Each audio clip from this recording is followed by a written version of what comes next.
Kami dari Prodi Nutrisi PSG akan mempersembahkan video kami tentang mitigasi bencana tanah longsor. Sebelumnya, perkenalkan nama saya Nurhijah Hairani Nasution, NIM 2214090090. Perkenalkan nama saya Rizky Amalia Nasution, NIM 2214090080. Perkenalkan nama saya Afifah Hamdullah Alida dengan NIM 2214090099.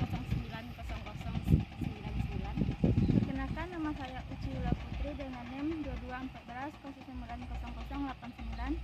Perkenalkan nama saya Puji Adisa Putri, NIM 2214090096. Menurut Pusat Vulkanologi dan Mitigasi Bencana Geologi Tanah Longsor adalah perpindahan material pembentukan lereng berupa tanah, bahan rombokan, tanah atau material campuran yang bergerak ke lereng bawah atau keluarnya lereng.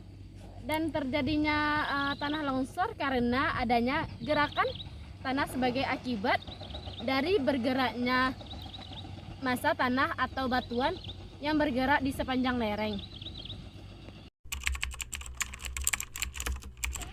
Faktor penyebab tanah longsor. Yang pertama itu faktor dakil, yang mana penyebab longsor meliputi kedalaman pelapukan batuan. Yang kedua itu faktor luar dari suatu medan, yang penyebabnya itu longsor lahan adalah kemiringan lereng. Yang ketiga itu faktor pemicuan terjadinya longsor. Jadi antara lain itu curahnya hujan dan gempa bumi.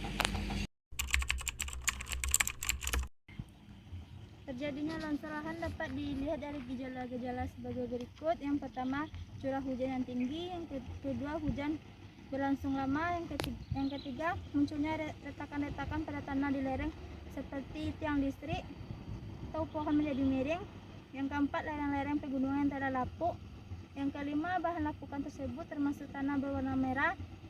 Yang keenam, ada perubahan bobot masa baik oleh pergantian musim atau karena lahan miring tersebut dijadikan persawahan. Yang ketujuh, ada perbedaan kelunan permukaan lahan dasar lahan. Yang kedelapan, adanya gravitasi bumi yang tergantung pada besarnya lereng adalah kritis jika lereng lebih dari 100%.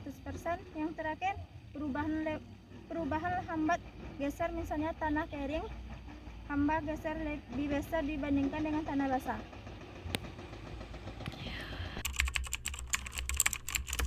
Selanjutnya adalah mitigasi bencana tanah longsor. Yang pertama yaitu sebelum bencana tanah longsor, yaitu mendatangi daerah rawan longsor lahan berdasarkan peta kerentunannya. Yang kedua yaitu memberi tanda khusus pada tanah longsor. Dan yang ketiga, memanfaatkan peta-peta tanah longsor. Yang keempat yaitu permukiman sebaiknya menjauhi tebing. Yang kelima, tidak melakukan pemotongan lereng. Dan yang keenam yaitu melakukan reboisasi seperti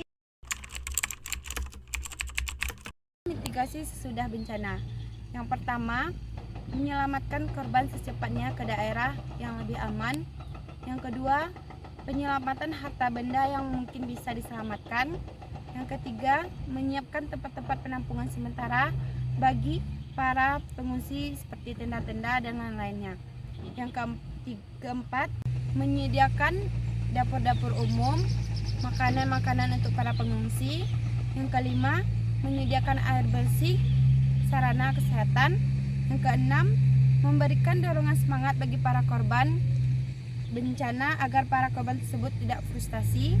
Yang terakhir, koordinasi dengan aparat secepatnya. Sekian.